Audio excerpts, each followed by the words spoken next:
শিমরেল উত্তরপাড়া রিয়াজউদ্দিন স্মৃতি হাফিজিয়া মাদ্রাসা ও এতিমখানার ছাত্রদের নিয়ে এক বিশাল নৌকা ভ্রমণের আয়োজন করা হয়, যা শিমরেল থেকে নবীনগর এবং নবীনগর থেকে ভৈরব যাওয়া হয়।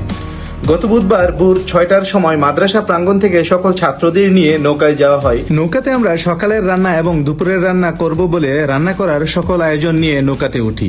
প্রথমেই মিলাদ ও দোয়ার মাধ্যমে মহান আল্লাহর নামে নৌকা ভ্রমণ শুরু হয়। লা ইলাহা ইল্লাল্লাহু মুহাম্মাদুর রাসূলুল্লাহ।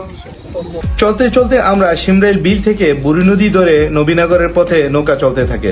ইঞ্জিন চালিত নৌকার শব্দ আর আঁকাবাঁকা নদীর বুকে চলাচল করা নৌকার সমাহার যেন নদীতে এক অপরূপ সৌন্দর্যের সৃষ্টি করেছে, যা মাদ্রাসার ছাত্ররা দেখে অত্যন্ত আনন্দিত হয়েছে। নদীমাতৃক দেশ হিসেবে বাংলাদেশের পরিচিতি সর্বাধিক। এদেশের অসংখ্য নদী নালা জালের মতো ছড়িয়ে ছিটিয়ে রয়েছে। বাঙালি হাজার বছরের ঐতিহ্যে নৌকার প্রচলন প্রতিটা বাঙালির রক্তে মিশে আছে। নদীবাহিত পলিমাটি এদেশের বিস্তীর্ণ ফসলের মাঠ অতি সহজেই উর্বর ও সবুজ শ্যামল করে তোলে। এছাড়াও নদীর তীরে গড়ে উঠেছে হাজার হাজার নগর বন্দর। তাই প্রবাহমান নদী যেন এদেশের প্রাণের সঞ্চার করে।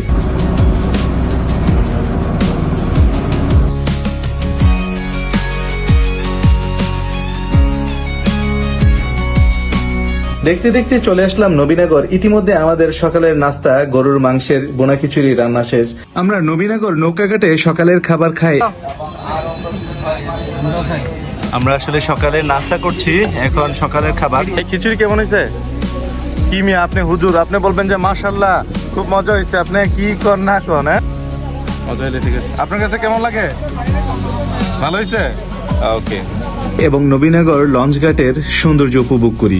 নবীনগর লঞ্চঘাট এবং নবীনগরের শহরের সৌন্দর্য সত্যি অসাধারণ, যা আমাদেরকে বিমোহিত করেছে।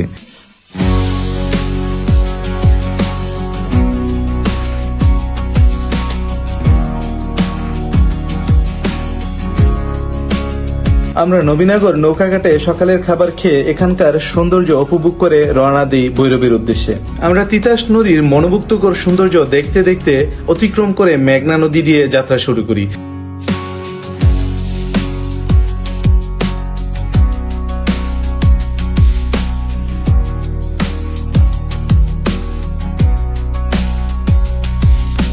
মেঘনার অপার সৌন্দর্য আর লঞ্চ স্টিমার এবং জাহাজ দেখে মাদ্রাসার ছাত্ররা খুবই উল্লাসিত, আনন্দিত।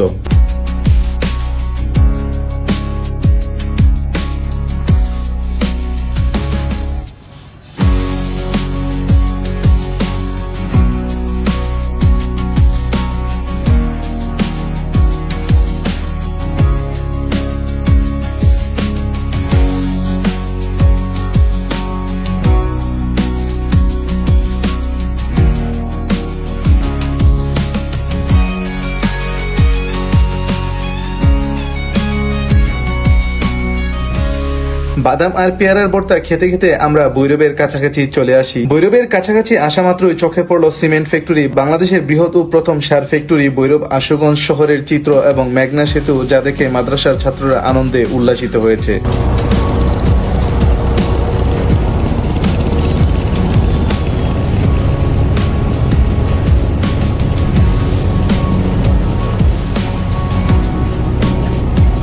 ফাইনালি আমরা কিন্তু ভৈরব চলে আসছি। দীর্ঘ পথ অতিক্রম করে এবং গ্রাম বাংলার ঐতিহ্য নৌপথ অতিক্রম করে কিন্তু আমরা ভৈরব চলে আসছি এবং ভৈরবের সৌন্দর্য আমরা এখন উপভোগ করবো। এবং ভৈরবের যে মেঘনা নদী এবং মেঘনা ব্রিজ যে আছে, আমরা তার সৌন্দর্য কিন্তু উপভোগ করবো এবং মেঘনা নদীতে আমরা গোসল করব, আনন্দ করব, উল্লাস করব।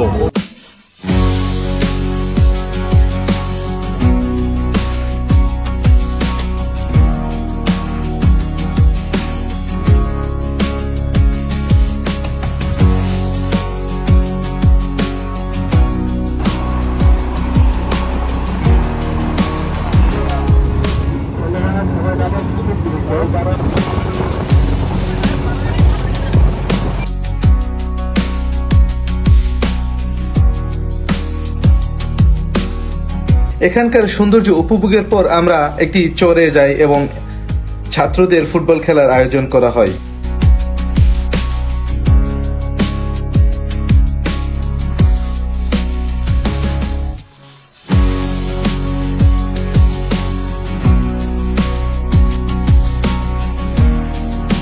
খেলা শেষে মেঘনা নদীতে আমরা সবাই মিলে গোসল করি, গোসল করে অনেক আনন্দ করি।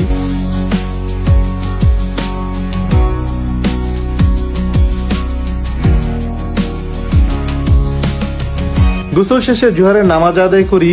নামাজ শেষে আমরা দুপুরের খাবার খাই সবাই মিলে।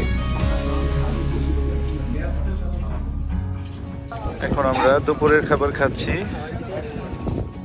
আমরা আসলে খেলাধুলা করে ক্লান্ত হয়ে যাওয়ার পরে আমরা কিন্তু এখন দুপুরের খাবার নিয়ে বসছি।